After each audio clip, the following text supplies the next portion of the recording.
the one cause and one cure to mental suffering is what, Bill? Do you remember what you told me? Well, I told you it's chronic mental stress. But, Sid actually said all mental sickness comes from the lack of understanding of these and the innocent misuse of mind, thought, and consciousness. That we're literally using mind, thought, and consciousness to create our experience every moment of our life. And if we don't have an understanding of that, like me, we live in the backwash, if you will, of whatever we're thinking and think that it's real.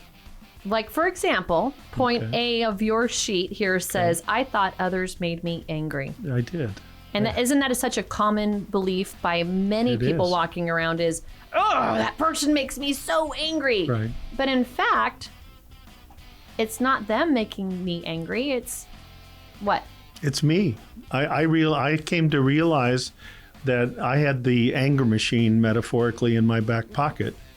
And when people didn't do what I wanted them to do, or life didn't do what I wanted them to do, or in the way I wanted them to do it, etc., I turned on the anger machine and then blamed it on the closest thing to me. What are the common stresses that you find when you're talking with people that you're working to help?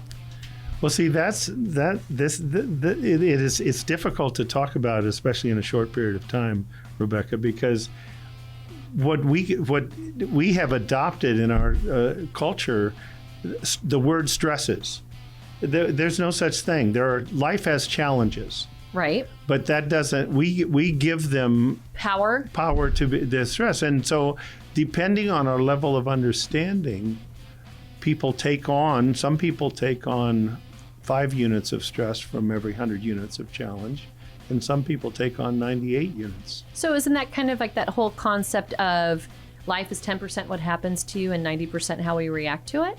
Well, it's I think 98% of what your understanding is of how the system works that Christine was talking about. Which is, again, the intelligence of all things, which is our mind. The gift that enables us to observe and experience is the consciousness, and the universal thought, which allows us to think our way through cosmic drama, which I love. A very quick example. If you take flowers and you cover them over except for one place, the flowers literally bend toward the sun. Mm-hmm. They don't have a choice not to. Right. Because they're guided by this divine mind or universal mind the whales go down and have their babies in Hawaii, and they come back to the Northwest every year with a different song.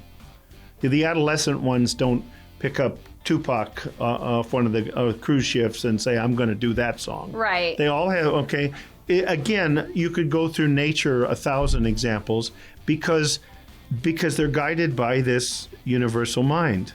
We are guided by the same universal mind that the plants and the animals are, only we have 2 things.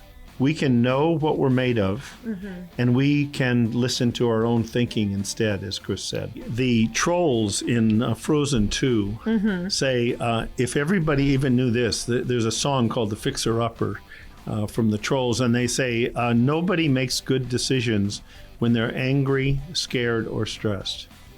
Absolutely. And if people just knew that, what the trolls say, just little trolls, and knew that it would pass. People don't know, like Chris was pointing to, people don't know that we're having a thought-created experience, and if we don't like it, if we don't like the feeling that it's creating, because the feelings are our thoughts in action, and they let us know when we're off track.